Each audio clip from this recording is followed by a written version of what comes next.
നോമ്പുകാലം ഒരു തിരിഞ്ഞു നോട്ടമാണ്. നമ്മിലെ വികൃതങ്ങളെക്കുറിച്ച് പശ്ചാത്തപിച്ച് ക്രൂശിതനിലെ സുഹൃതങ്ങൾ സ്വന്തമാക്കലാണ്. പശ്ചാത്താപം നമ്മുടെ പ്രവൃത്തിയല്ല, അത് പരിശുദ്ധാത്മാവിൻ്റെ വലിയ കൃപയാണ്. പരിത്യാഗത്തിൻ്റെയും പ്രാർത്ഥനയുടെയും ഈ നാളുകളിൽ പരിശുദ്ധാത്മാവിൻ്റെ ദാനമായ ജ്ഞാനത്തിൽ നിറയപ്പെടുന്നതിനായി നമുക്ക് പ്രാർത്ഥിക്കാം. ജ്ഞാനത്തിൻ്റെ പുസ്തകത്തിൽ പൂർവ്വ ജോസഫിനെ പറ്റി പറയുന്നത് ഇപ്രകാരമാണ്: ഒരു നീതിമാൻ വിൽക്കപ്പെട്ടപ്പോൾ ജ്ഞാനം അവനെ കൈവിടാതെ പാപത്തിൽ നിന്ന് രക്ഷിച്ചു. കാരാഗൃഹത്തിലേക്ക് അവനോടൊപ്പം ഇറങ്ങി. ഹൃദയത്തിൽ ജ്ഞാനമുള്ളതുകൊണ്ടാണ് പാപസാഹചര്യങ്ങളിൽ നിന്ന് ഓടിയകലാൻ പൂർവ്വ ജോസഫിന് കഴിഞ്ഞത്.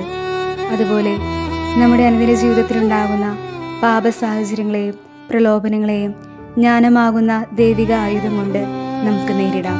അതിനായി ജ്ഞാനത്തിനുള്ള കൃപയ്ക്കായി പരിശുദ്ധാത്മാവിനോട് നമുക്ക് പ്രാർത്ഥിക്കാം. ആമേൻ.